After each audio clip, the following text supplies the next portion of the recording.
Buonasera or buongiorno. This is some material to accompany a guide to Italy, or even if you haven't gotten the book, I hope it's helpful information when you get to Italy.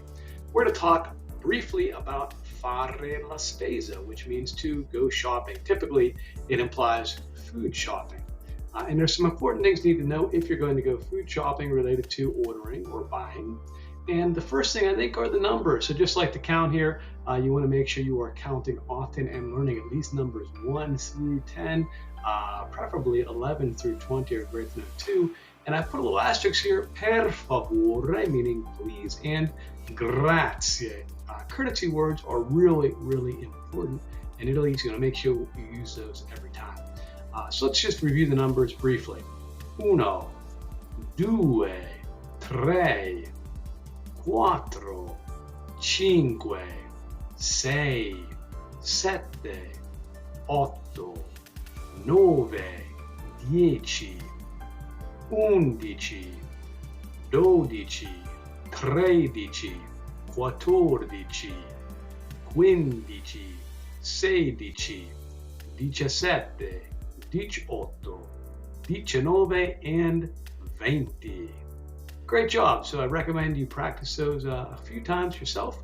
Maybe watch the video again, and as you go about your day, see if you can count things in Italian rather than counting them in English. Now, when you buy in quantities, something else is quite different. The metric system is used. So if you're used to buying a pound and you want to buy a pound of prosciutto or a half a pound or a quarter of a pound, well, that's not quite going to work in Italy. So one way to do this is to buy in hectograms, un etto in the plural, again those numbers come in handy, or due etti in the plural, and un etto, in the singular.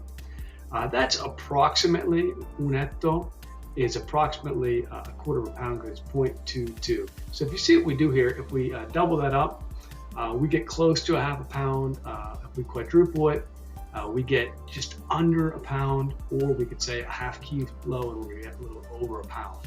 So un etto, due etti, quattro etti, cinque etti, or you could simply say mezzo chilo would be the more common, or simply get a kilogram, un kilo, which will give you 2.2 pounds. Now, if that's confusing for you and you just want to try a few slices, you can simply order fette. So you could say uno, due, tre, quattro, cinque fette and get so many slices.